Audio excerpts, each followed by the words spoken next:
Kash Patel, Trump's nominee for FBI director, faced tough questions in the Senate. Amy Klobuchar from Minnesota was grilling him hard, but Patel wasn't backing down. He was ready to set the record straight. Here's how it went down in the Senate hearing. This is why snippets of information are often misleading and detrimental to this committee's advice and consent process. If you consent, I would love to have 5 hours of questions, and then I could read the whole transcript. You've got 2 minutes.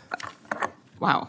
He's keeping it real with the time limit, straight to the point. Today is January 31st, and this is none of your business. The reality is that under President Trump, the focus is back on merit over politics. He's not holding back when it comes to critiquing his predecessor's appointees, like former Transportation Secretary Pete Buttigieg. Trump has been vocal about Buttigieg's performance in office. He believes Buttigieg's management was a significant letdown. Here's Trump commenting on Buttigieg's tenure, which is overseen by Secretary Pete Buttigieg.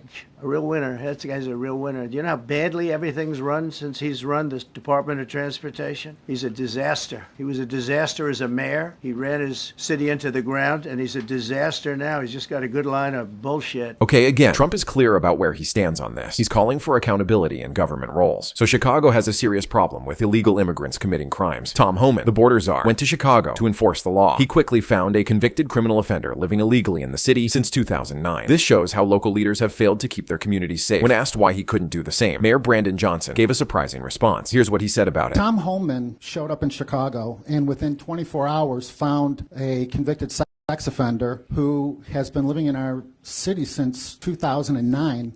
If he can do this, why can't you? Because that's their job. He's just passing the buck to federal agencies. He's not taking responsibility for city safety. President Trump was questioned about visiting the site of a recent plane crash in D.C. The reporter was pushing for details on his plans, but Trump had his own way of responding to the situation. He's known for his straightforwardness and humor. Here's how the exchange went. Do you have a plan to go visit the site or meet with any of the I have a first plan responders? to visit, not the site, because what did you tell me? What's the site? The water? Or to meet with the first responders? He's making a point with his humor, keeping things light in a tense situation. The current political climate is tense with the new administration under President Trump. House Minority Leader Hakeem Jeffries seems to be stirring the pot. He's making statements that come off as problematic and inflammatory. This could escalate tensions further in an already divided nation. Here's what Hakeem Jeffries said during a recent press conference. We are going to fight it legislatively.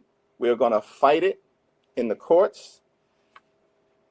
And we're going to fight it in the streets. This kind of rhetoric is concerning. It's not the way to handle political disagreements. So the Trump administration is all about scrutinizing every penny of taxpayer money. New White House Press Secretary Karoline Leavitt has some eyebrow-raising revelations. She's talking about funds that were nearly sent out to the Middle East. Apparently, there was significant spending on international aid that's now under review. Here's Karoline Leavitt discussing this during her first press conference. DOJ and OMB also found that there was about to be 50 million taxpayer dollars that went out the door to fund condoms in Gaza. Okay, again, this is about being responsible with taxpayer money. The Trump administration is focusing on restoring order to immigration policy. They're highlighting inefficiencies from the previous administration. ICE has revealed a surprising statistic. 97% of recent deportations were of individuals already ordered for removal by a judge. The Biden administration did not act on these orders. Here's the White House press secretary discussing this fact. 97% of the deportations that this administration has made thus far are of individuals who had a removal order from the previous administration. This shows that the previous administration was actually defying our laws. This shows the commitment to law and order. They're just enforcing what's already been decided by the courts. The Biden administration had been obsessively pushing for DEI in government hiring, but the new administration under President Trump has a different approach. Karoline Leavitt has made this clear. She says hiring should be based on merit, not on race or gender. Here's what she told reporters. People should not be hired based on